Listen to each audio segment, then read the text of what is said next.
Estamos no ano da data limite e muito se fala sobre os trabalhadores da última hora. Não que o mundo vai acabar esse ano, ou que a partir do ano que vem aqui também vai ser o céu. Mas estamos numa fase em que nós cristãos da doutrina, que sabemos que somos os trabalhadores da última hora, devemos buscar refletir qual está sendo nossa função como espírita, como pessoa.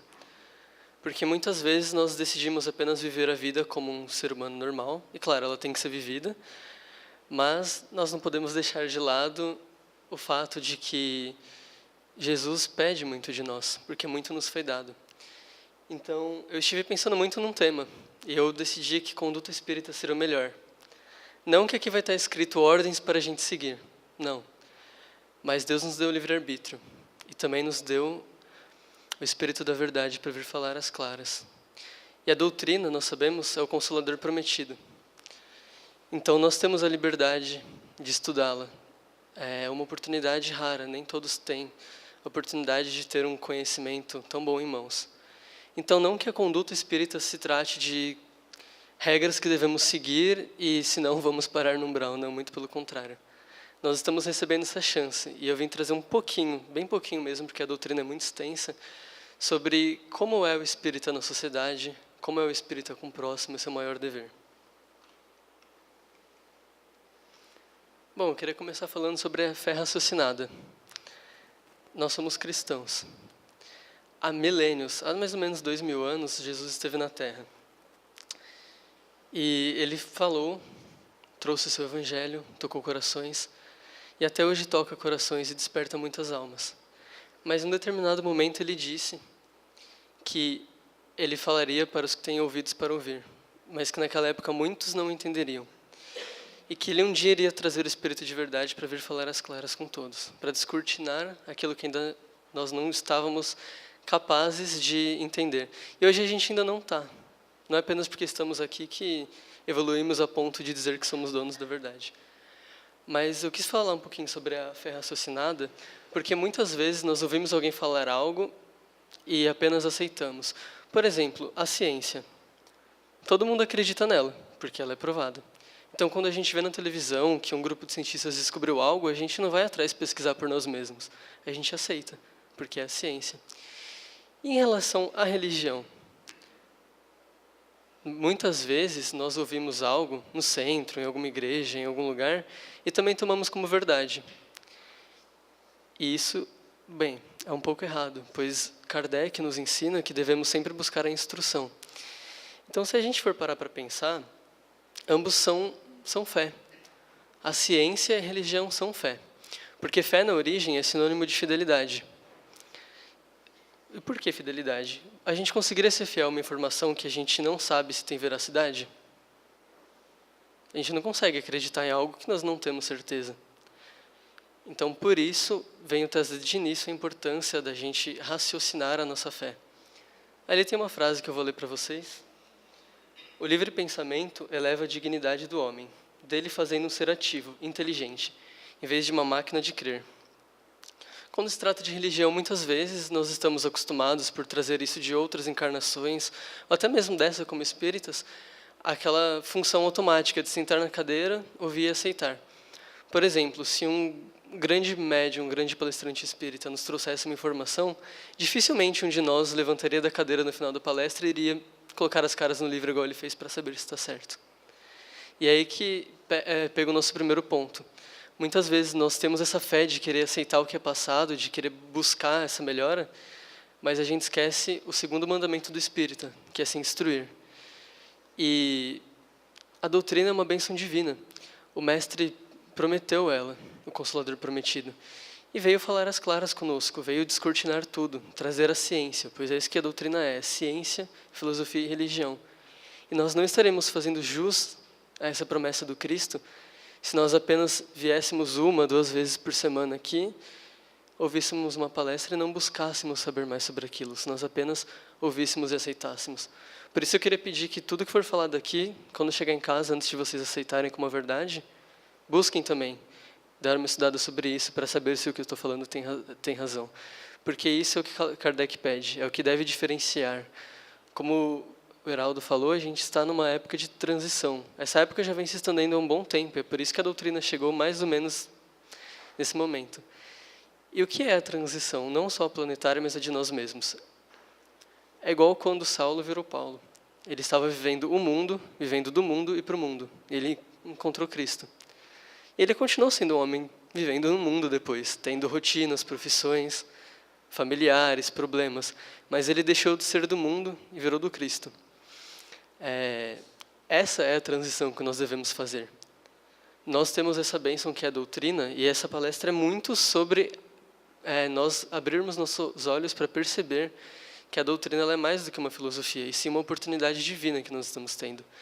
Então, essa transição que nós devemos fazer agora, muito dela é de parar de apenas ouvir e crer, e sim buscar o conhecimento, porque esse é o segundo mandamento. O primeiro, todos saibam, é amai-vos. E mais para frente a gente vai falar um pouco sobre ele. O Espírito de verdade. Bem, nós fomos agraciados com essa oportunidade de encarnar no meio de centros espíritas, de lugares onde o conhecimento, ele é, como eu posso dizer, onde os palestrantes, os trabalhadores, eles sempre estão em busca do conhecimento. Só que muitas vezes nós nos deixamos levar. A gente abre o Evangelho uma vez por semana, e se a gente parasse para ler todos os livros que a doutrina já nos proporciona hoje em dia, não daria uma encarnação. Na verdade, daria mais do que uma encarnação. Não dá tempo de ler tudo. E como Kardec já nos ensinou, no plano espiritual a gente não aprende nada. A gente aprende aqui, pondo a mão na massa. Nosso corpo ele é um empréstimo divino. E a sede do espírito no corpo é a mente. É uma máquina muito evoluída, que tem a capacidade de aprender, guardar informações, aprimorar e passar para o próximo. Então, que nós possamos realmente fazer jus à promessa do Mestre, quando ele disse que viria descortinar tudo, trazendo a verdade. Devemos estar à altura daquilo que Kardec propôs. Instruí-vos, buscai sempre a verdade. E se um dia a ciência e a razão seguirem outro caminho, que não da minha religião, eu vou com a razão. É assim que nós devemos ser. É isso que deve diferenciar um homem de bem. Não vou dizer um espírita, porque seria muita arrogância. Nós sabemos que não somos os melhores e não somos donos da razão. Mas o que nós devemos ser como espíritas é buscadores da razão, mesmo que essa se encontre fora dela.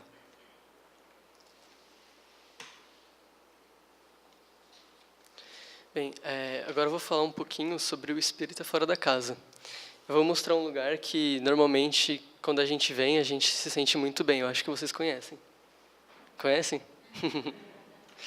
A gente está ali dentro agora, só que está de noite. Muitas vezes nós saímos do centro motivados a mudar o mundo. E poucas vezes tomamos uma atitude para isso.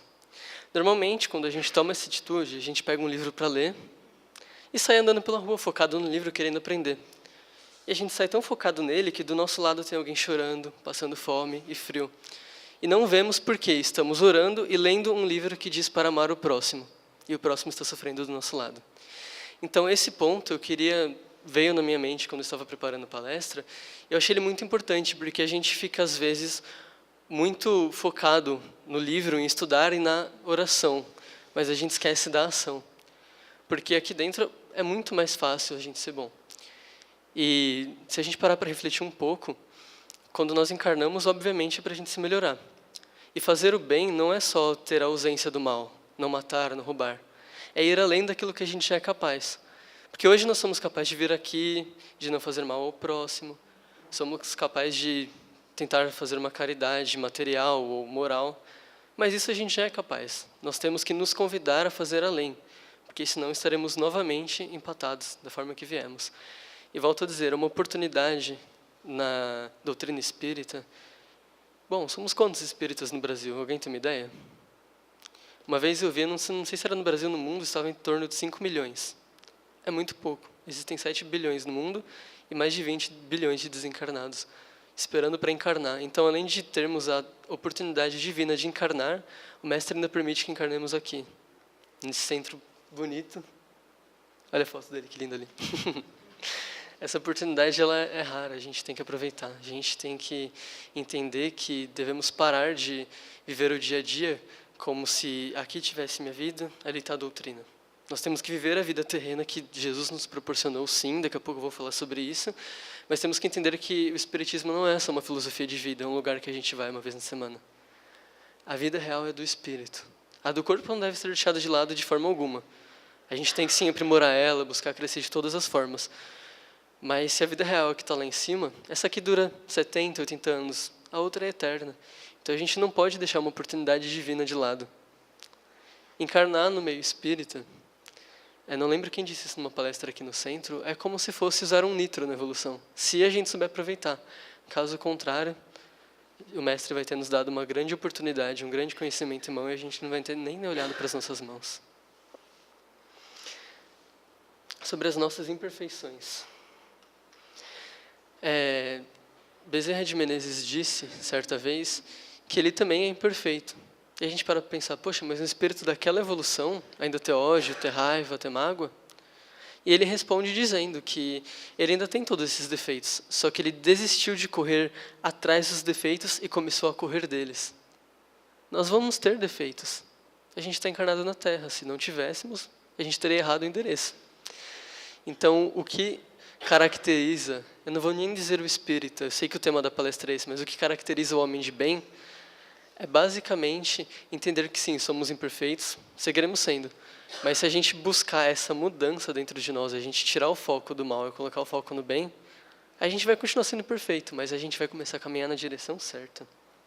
E assim é ser espírita, ser imperfeito, seguir sendo imperfeito, mas continuar tentando. E Jesus quer nos ver tentar vencer. Porque muitas vezes a gente tenta se livrar de um vício, de algum problema, e a gente passa a vida inteira e não consegue. E se culpa e acha que está errado. Mas essa não é a verdade. O tentar na terra, persistir, o tentar na terra é o conseguir no céu. Muitas vezes nós nos propusermos a encarnar, passando os nossos 90 anos sofrendo com o mesmo problema sem vencê-lo. Mas o que caracteriza o vencedor é a tentativa. Então o mestre nos convida nessa noite para não desistir daquele problema que parece não ter solução. Porque quando a gente lança o olhar para a vida real, que é do espírito, que é imortal, os problemas da matéria serão pequenos. Já tivemos muitos, ainda teremos muitos, e assim como vencemos os outros, venceremos esse. Nem que seja do outro lado. Mas o que caracteriza a vitória realmente é tentar. Então nós devemos sempre buscar tentar, porque o tentar aqui é o vencer de lá. Bom, aqui tem duas frases que eu achei pesquisando. A primeira é do Espírito de Verdade. No silêncio dos vossos pensamentos, eu, o divino agricultor, cultivo as vossas almas. O Espírito da Verdade, existem muitos estudiosos espíritas que dizem ser Jesus, alguns dizem que não, mas não entrando nesse mérito. O que importa é que nós sabemos que todo o bem que é feito na Terra é obra do Mestre. Todos nós que viemos fazer alguma coisa, quem arrumou aqui hoje, o Enio, a Tânia, eu, todo mundo, somos apenas funcionários do verdadeiro obreiro divino que é o Mestre. Então, todo o bem que vem, vem dele. Devemos ter isso em mente. Essa frase, ela mexeu muito comigo e espero que com vocês também. Porque quando ele diz aqui, no silêncio dos vossos pensamentos, onde a gente habita? Na Terra. A Terra é um hospital de espíritos enfermos. É um lugar de dor e de sofrimento, pois a felicidade ainda não é desse mundo. E nós sabemos que a física já explica a atração de pensamentos. Nós estamos imersos, graças a Deus, não dentro desse centro agora, mas em relação ao mundo, em pensamentos negativos, em acontecimentos negativos, tragédia, ódio, rancor. Já repararam que a maioria dos assuntos que deveriam ser nossa responsabilidade estão ligados à dor e sofrimento? A família, muitas vezes, algumas pessoas têm problemas nela. Em relação à política, que é um dever de cada cidadão, não preciso comentar. O dia a dia com o vizinho na rua, o emprego, tudo é muito negativo, devido ao nosso grau de evolução e o grau de adiantamento ainda meio atrasado da Terra. Então, quando o Espírito de Verdade diz, no silêncio dos vossos pensamentos, ele diz, pare de focar no que é de ruim por um instante. Quando você tirar o olho das coisas ruins que te cercam, eu vou poder cultivar em você o amor. Porque ele sabe que não é fácil. Ele é o Cristo desse planeta, ele conhece mais do que qualquer um.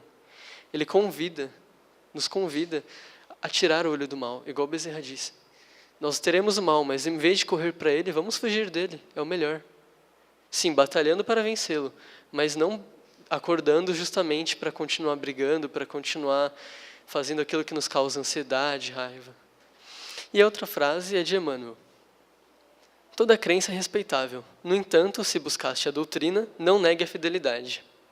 A doutrina é um grande impulso para a evolução do ser, pois a doutrina é amor, é conhecimento e é caminho. Não devemos enxergar a doutrina apenas como uma ideia simples, uma filosofia ou algo qual lembramos de vez em quando. A doutrina, como dito, é um propulsor da evolução do espírito. Então, nós temos aí um grande conhecimento. Claro, ela não tem toda a verdade do mundo, mas sim o necessário.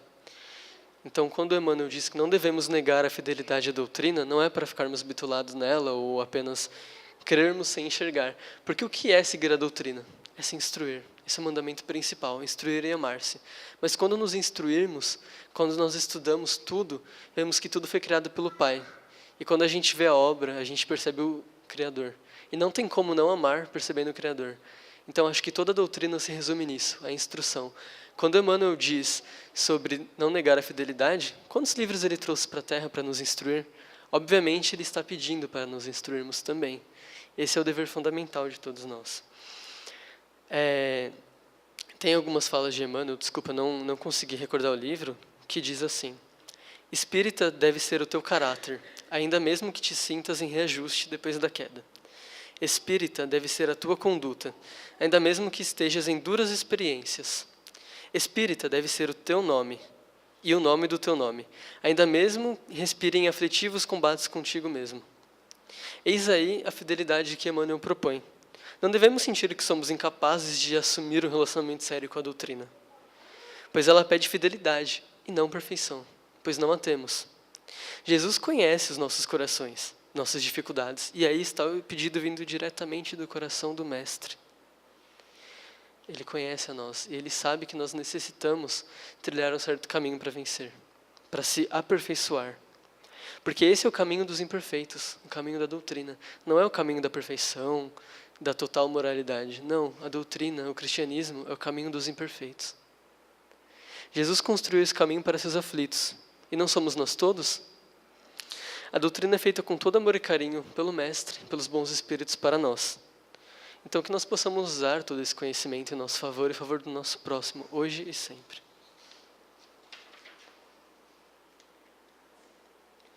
O dever do espírita como cidadão. Não vou falar de política, tá, gente? Não se preocupem. No livro Bênção da Paz, de Emmanuel, no capítulo 55, chamado Padrão Espírita, Emmanuel diz: o que seria o padrão espírita? É transformar o coração em fonte de amor, converter o cérebro em fulcro de pensamentos nobres, de tal maneira que nenhuma ideia menos feliz se lhe fixe nas criações. Metamorfosear os olhos em mananciais de compreensão, olha que lindo, com tal amplitude que, à frente de quaisquer cenários da vida, somente apreendam as imagens que favorecem a construção do bem. Ou seja, ele diz, sim, veremos muitas coisas ruins, faremos muitas coisas ruins. Mas o que é o padrão espírita? O que é ser espírita? É buscar no meio disso tudo um pontinho de luz, aprender um pouco com ele e compartilhar com o próximo. E ele ainda diz por final, transfigurar os ouvidos em depósitos de bondade, porque também ouviremos muitas coisas ruins. Selecionar as palavras que ajudem, consagrar as mãos ao serviço. Nós podemos ver no jornal um caso de atrocidade que tem todos os dias e sair comentando com alguém. Mas aonde isso acrescentaria? A pessoa já sabe que existe mal no mundo. Muito provavelmente ela está sofrendo por esse mal no mundo agora. Não seria melhor nós levarmos a boa nova para ela? Fica aí o convite de Emmanuel nessa passagem.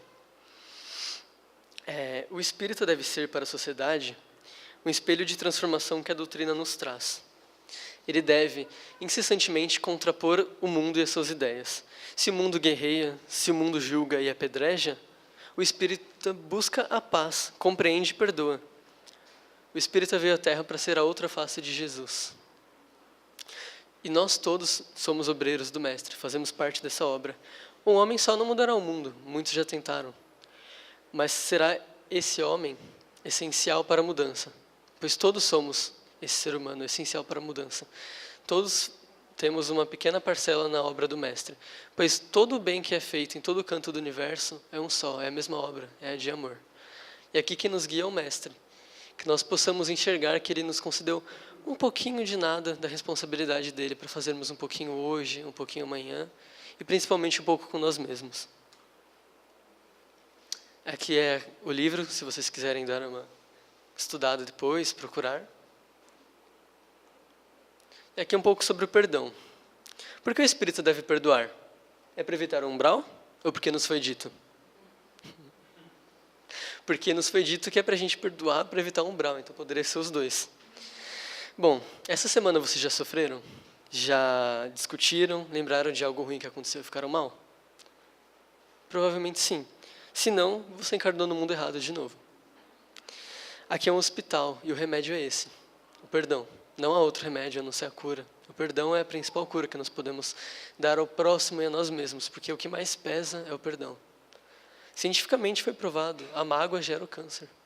Contamina o nosso sangue, a água que é no nosso corpo.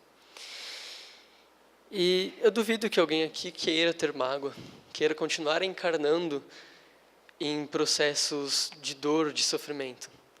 Então, o porquê devemos perdoar? Porque a doutrina, vocês lembram da fé raciocinada que a gente falou lá no início? Ela vem descortinar e falar às claras. Não é só porque Jesus disse para perdoar. Agora nós sabemos o porquê também. Pesquisando a doutrina, nós sabemos o porquê de cada coisa. Então, nós, além de sabermos que temos que perdoar e buscar, agora nós entendemos o porquê. Nós sabemos o caminho, sabemos o porquê devemos perdoar. Então, nós não devemos esquecer disso. O perdão é essencial. E olha como a doutrina espírita é bonita de novo. Ela descortinando algo que nós já sabemos há milênios. Devemos perdoar. Tudo bem, mas saber que agrada a Deus, perdoar, deve ser motivador, com certeza. Mas entender o porquê é muito mais. Por exemplo, a gente tem um desafeto. Um vizinho, não sei, alguém no trabalho. E todo dia a gente fica sentindo aquela raiva, o estômago queima, da gastrite, aquela coisa ruim. A gente quer continuar com isso ou a gente quer resolver essa situação? Lógico que nós queremos resolver todos os problemas, todas as dificuldades com o próximo. Porque aquilo ali dói dentro de nós, não dentro do próximo. E agora nós sabemos o porquê também. Porque o perdão vem curar isso. Então, se a gente ainda não consegue perdoar por amor, Joana de Ângeles diz, a prática antecede a espontaneidade. Quando a gente ainda não consegue fazer algo por amor, devemos praticar porque sabemos que é o certo. Claro, eu falei no início da palestra, a gente não deve ficar só fazendo bem que a gente já sabe fazer. Nós devemos ir além dele. Arrancar o véu e ir além, porque senão não há evolução. Mas se a gente ainda não consegue perdoar, tentemos pôr em prática, pelo menos, como um exercício diário. Porque a prática vai anteceder, sim, a espontaneidade. Então, que mal teria perdoar? Seria se reconciliar e ter uma briga menos. Seria, no mínimo, um alívio. E quando buscamos fazer isso sempre e se instruir, vou bater sempre nessa tecla, não tem como não ver o amor acontecendo e despertar dentro de nós esse perdão. A gente vai falar um pouco sobre o soltar. Eu foquei bastante na parte material de dinheiro, mas não é só o soltar dessa parte. Antes de focar ali, eu vou falar sobre as mágoas que nós já estávamos falando. Quando a gente segura algo que está queimando, que é a raiva por outra pessoa, a mágoa, vai queimar a nossa mão, não a da pessoa.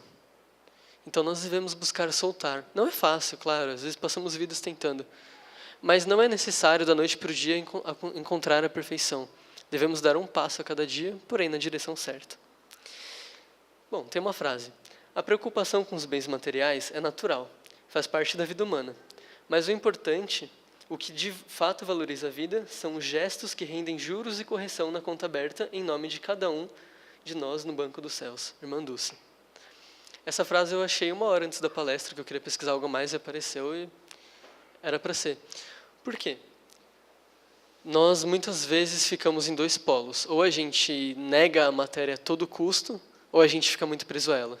E não é nenhum dos dois. O dinheiro, muitos dizem que o dinheiro é um mal necessário. Ele não é um mal necessário. Nem mal ele é. O dinheiro é um instrumento, assim como o nosso corpo, nossa mente, a doutrina, o conhecimento evangélico, para fazer o bem. Devemos entender que não é errado ter dinheiro e conquistar coisas e bens. A gente tem que entender que é errado estar presos a ela. Deus quer que todos nós cresçamos, possamos ter uma casa boa, possamos viajar o mundo. Ele quer. Porque isso significa realizar aquilo que o Espírito quer enquanto encarnado. Quando nós temos uma condição monetária suficiente, nós podemos não só fazer bem para nós e quem está ao nosso redor, como também ajudar o próximo. Outra coisa que é muito falada na doutrina é que não é só a caridade material que é importante, a moral também, um abraço, um ouvido. E aí a gente deixa um pouco de lado a material. E a gente está no mundo que funciona com base na matéria. Então, quando está no Evangelho escrito que nós temos que saber dar sem se exaltar para que o outro receba sem humilhar, não significa que o rico ele deve pegar toda a sua fortuna em praça pública e dar ao pobre. Não, ele deve gerar emprego, porque o emprego ele dignifica o homem. Ele deve gerar oportunidades para que aquele que não tem o mesmo que ele, seja monetário, seja bem espiritual, seja conhecimento, ele deve gerar oportunidade para que esse um dia também possa germinar dentro dele aquele conhecimento ou aquele poder financeiro. Isso se aplica em todas as áreas da vida.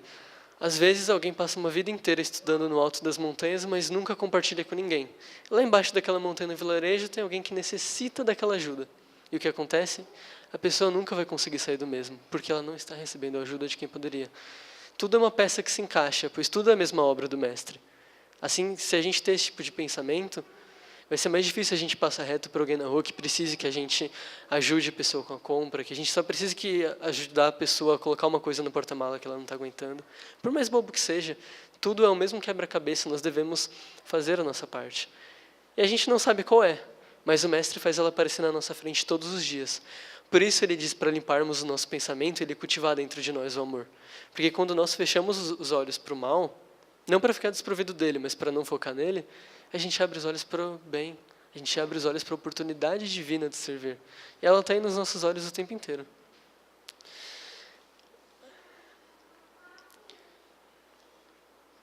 Bom, existe uma história, estou plagiando um pouco o Haroldo Dutra porque ele falou na palestra, mas eu achei uma história sensacional. Existia um bispo que ele foi numa reunião com alguns ministros, e lá ele falou que ninguém é proprietário de nada, nós apenas somos, como que eu posso dizer, pessoas que temos um empréstimo daquilo, nada é nosso. E o ministro podre de rico ouviu aquilo e falou, não, não aceito. Eu sou dono de um monte de coisa, eu sou dono de fazendas, de gado, de petróleo, eu posso te provar, vem na minha fazenda sábado que vem. E o bispo aceitou. Chegou no sábado, eles pegaram o jetinho particular dele e foram para lá. Eram quilômetros e quilômetros de fazenda, de um monte de propriedade privada. E ele falou, agora você acredita que é tudo meu? E o bispo falou, nada é seu. Ele, então vem aqui. Levou ele até o escritório e colocou em cima da mesa todos os documentos de todos os bilhões de reais em propriedade que ele tinha. Ele falou, viu? Aí está meu nome em tudo. É meu. Ele diz, então me conta, quando você morrer, ainda vai ser seu? Ou vai ser de outra pessoa? Porque isso vai passar para alguém, não vai? Ele ficou sem resposta. Nada é nosso. A nossa mente, o nosso corpo não é. Mas mais importante, mais rico do que qualquer bem terreno, do que qualquer riqueza material, é a nossa mente. Pois ela é um computador assim, evoluidíssimo, ela é uma obra-prima, digamos assim. Ela tem capacidade de aprender e se desenvolver. E se nós não usarmos ela para se instruir, para pensar na melhor forma de crescer e depois ajudar o próximo a crescer, nós estaremos, além de não acumulando as riquezas que esse ministro acumulou, não estaremos passando para o próximo quando formos embora. Então, um erro ainda maior do que ser materialista é ter conhecimento em mão e não aprender e não repassar. Bem, a verdadeira propriedade é essa, são as virtudes. Quando nós vencemos uma fraqueza, passamos a vida inteira, conseguimos dizer um não naquele momento que a gente não conseguia dizer não, aí a gente vai ficar com crédito no céu. Porque a virtude, a única coisa que nós levamos é aquilo que está no espírito. E volto a dizer, André Luiz diz no livro Verdade e Vida, a sede do espírito no corpo é a mente. A gente tem que orar, vigiar e se instruir sempre.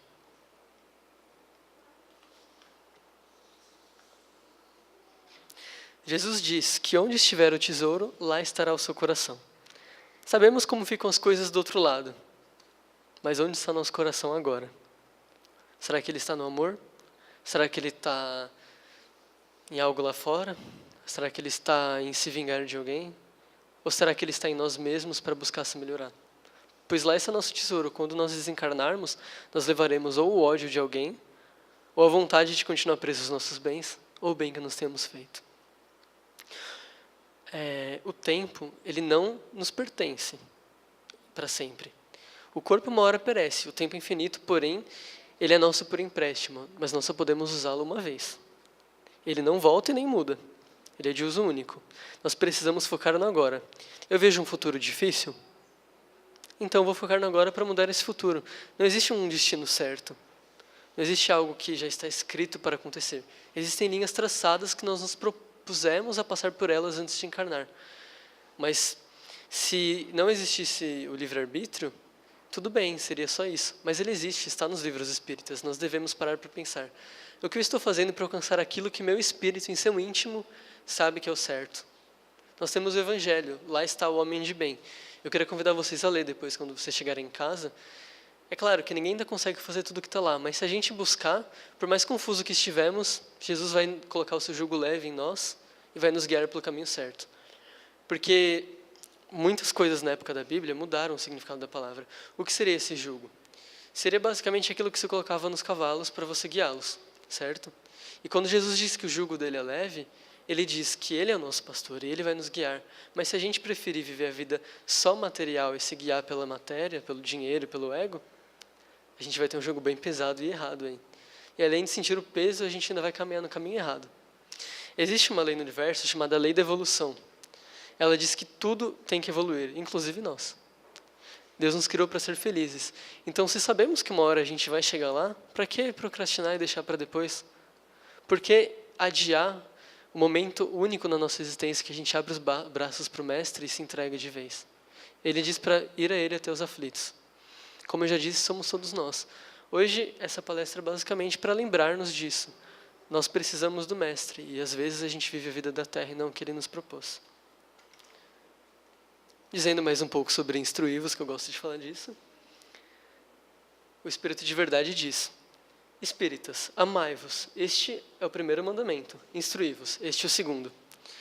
Bem, o Espírito deve visar sempre o crescimento moral e intelectual. Nós vemos, às vezes, muitas pessoas, vou citar o caso de Hitler, que tinha um conhecimento intelectual muito alto, e o moral, nenhum. Então, nós devemos sempre buscar equilibrar isso. E a instrução, ela vem de todas as partes. Por exemplo, em relação à sociedade e a forma como nós nos comportamos nela, em relação à política, nós temos um dever de cidadão. Nós geramos tudo o que acontece no futuro do país. E a maioria de nós não estuda antes de votar. A maioria de nós não estuda antes de sair de casa e fazer o seu trabalho. A gente se deixa levar pelos momentos mundanos e esquece que o preparo é o essencial. Porque Deus, ele não escolhe os preparados, ele prepara os escolhidos, sempre. E todos nós somos os escolhidos. Somos os trabalhadores da última hora. A gente tem que sempre bater nessa tecla em nós mesmos. Em relação à sociedade, como eu falei, nós estamos cercados de informações, cores, natureza. Nós nem sabemos o nome do nosso vizinho, às vezes. E na política, por exemplo? O espírita deve sempre visar defender os direitos humanos e a equidade. Isso na sociedade, não só na política. A luta contra a exploração e os direitos de minoria. Isso é algo que nós devemos buscar fazer no dia a dia, na rua, na internet. Na internet não, vamos evitar ela por enquanto, mas na rua principalmente. Nós devemos entender que a doutrina propõe que nós sejamos outra face do Mestre. O espírito, ele deve ser o espelho daquilo que a doutrina é capaz de fazer, a reforma íntima, a transformação. E é isso que o Mestre quer, que nós sim colocamos a cara para bater lá na frente, onde os problemas estão. Porque ver o mal acontecendo e ver que o bem não está ganhando, não é culpa do mal, é culpa do bem que se omite. O espírito deve buscar a instrução em todos os aspectos, para crescer e auxiliar ao próximo, mas também a si mesmo, instruir-se tanto ao conhecimento espírita. Nós temos diversos livros magníficos para ler, como com suas faculdades materiais. O seu trabalho, a gente deve estar sempre buscando fazer um curso, buscando se aprimorar para crescer nessa forma, porque Deus também quer esse tipo de crescimento. Jesus trouxe a doutrina justamente para isso, para que nós possamos ver as coisas às claras. E que tipo de espírita seremos nós se estivéssemos vivendo no meio espírita, ao qual Jesus trouxe, descortinando tudo, trazendo tudo às claras e trazendo a ciência para explicar, se nós mesmos não vamos atrás delas, da ciência, da explicação? Nós devemos sempre buscar esta parte, ela é essencial. a vida na Terra. Parece simples, mas quantas vezes no dia a dia tomamos uma atitude que não está na direção da nossa evolução? Focamos na matéria e nos nossos desejos e apegos daqui. Esquecemos que isso tudo é perecível, o mundo espiritual não. Esquecemos o quão importante é focar naquilo que nós nos propusemos a fazer. A vida na matéria, ela é importantíssima. Nós estamos aqui para crescer, para enriquecer nosso conhecimento, enriquecer nosso trabalho, todas as áreas. Devemos sim ser felizes e buscar aquilo que nós queremos. É viajar, ir num show, fazer aquilo que nos agrada, sim. Mas sempre tendo em foco o nosso coração, porque lá está Jesus. Lá está toda a razão de estarmos aqui, que é o amor, que é a evolução. Tem uma mensagem da espiritualidade, assim, é bem curta que passaram. De todos os instrumentos, bom, os instrumentos seriam a doutrina, o nosso corpo, todos esses instrumentos de evolução. De todos os instrumentos, a vida em si é o mais eficaz, meio de evolução do espírito. De que adianta utilizar instrumentos como a religião, a filosofia e a ciência, se não usamos a própria vida corpórea como instrumento evolutivo? Nós temos aí toda a capacidade de aprender o que a doutrina passa, mas se não usarmos nosso corpo para vivificar a obra do Mestre, para orar, mas também entrar em ação, não só em oração, de nada vai ter valido.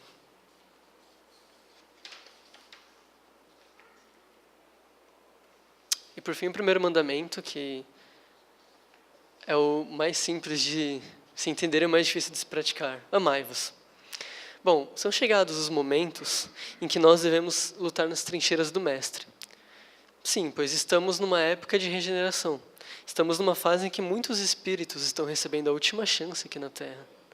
E nós apenas olhamos para eles e para nós mesmos e pensamos: bom, vou fazer a minha para escapar disso. Mas a gente não repara que quando a gente deixa o irmão do lado cair, quando a gente não estende a mão para ele, é aí que nós caímos e erramos. Pois como cristãos, como espíritos em evolução e filhos do mesmo Pai, nós devemos amparar o próximo. Tudo é a mesma obra, é a obra do Mestre, do amor. Quando nós estendemos a mão para o nosso irmão, para ele não cair, sem olhar para nós, ele vai estender a mão para alguém, que vai estender para alguém, vai dar a volta e alguém vai dar a mão para a gente. Quando a gente não estende, não tem como isso acontecer, não volta para nós. Por isso, nós devemos sempre buscar esse tipo de atitude e de pensamento, essa reforma íntima. De olhar para o próximo, não somente como o próximo, mas sim como um pedacinho de nós, como irmãos. Porque na última palestra que eu fiz aqui com a Thalissa, uma amiga minha, nós dissemos: a gente já se enxerga como filhos do mesmo Pai, só que não nos enxergamos como irmãos ainda. E esse é o essencial, é o que o Mestre nos pede há 2000 anos. Já encarnamos algumas vezes de lá para cá, e a gente ainda não aprendeu. Essa palestra é basicamente para convidar a todos a buscar a instrução, tanto espírita como de outras formas. Porque quando a gente se instrui, a gente entende o porquê de amar, o porquê de servir ao próximo. Quando a gente se instrui, a gente se encontra dentro de nós e achamos a Deus. E aí tudo faz sentido. Se instruindo, a gente aprende a amar, aprende a servir e a se curar. Bem, a felicidade não é deste mundo. O Espiritismo é ciência, filosofia e religião. Mas o que isso significa? Que não devemos apenas assistir a uma palestra com conteúdos comprimidos em 40, 50 minutos e abrir o Evangelho uma vez por semana. Devemos estar em busca de mais conhecimento. Temos muito a desbravar. Tantas informações que os Espíritos já trouxemos e nós nem sabemos. Às vezes paramos para pensar: poxa, será que é assim ou daquele jeito? E a gente nem sabe que há 70 anos atrás Chico já respondia para a gente. A felicidade não é deste mundo, volto a dizer. Mas Jesus também disse: a verdade vos libertará. Se estivéssemos libertos, ou seja, com a verdade, estaríamos felizes. Então, o mundo ainda não está buscando tal informação, tal verdade. Vemos grandes massas serem guiadas pelas emoções e seus lados mais primitivos. Quantas vezes vimos o fanatismo religioso, político, esportivo até? Bom, nós que estamos nessa doutrina, que se diz ser ciência também, devemos estar no mínimo acima do senso comum. E a gente se deixa escapar. Recebemos uma notícia no WhatsApp, por mais incrédula que seja, e acreditamos nela. Mas a gente não pesquisa para saber se aquilo é verdade. A gente não vai atrás. Se aquela notícia me agradou, eu vou aceitar e vou espalhar para o mundo. Mas às vezes aquela notícia não é verdadeira. Eu podia estar espalhando a boa nova.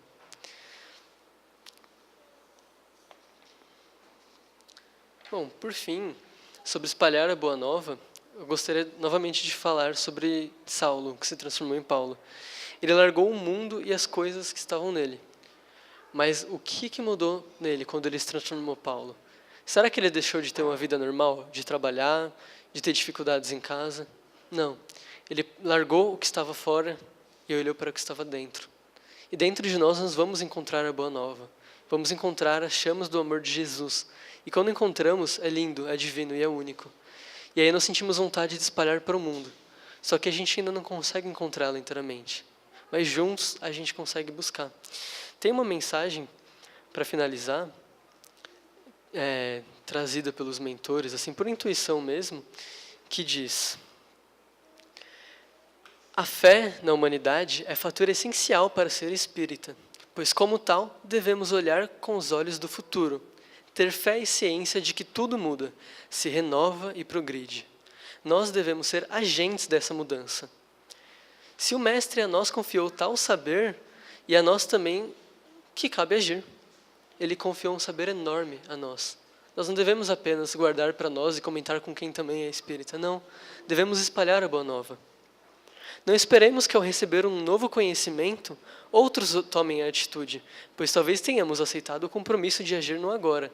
E todos nós, como espíritas, estamos comprometidos com essa passagem para o novo tempo. Temos em nossas mentes o saber, em nosso coração a fraternidade se exercer, e em nossas mãos a chave para fazer acontecer e descortinar o novo mundo para todos.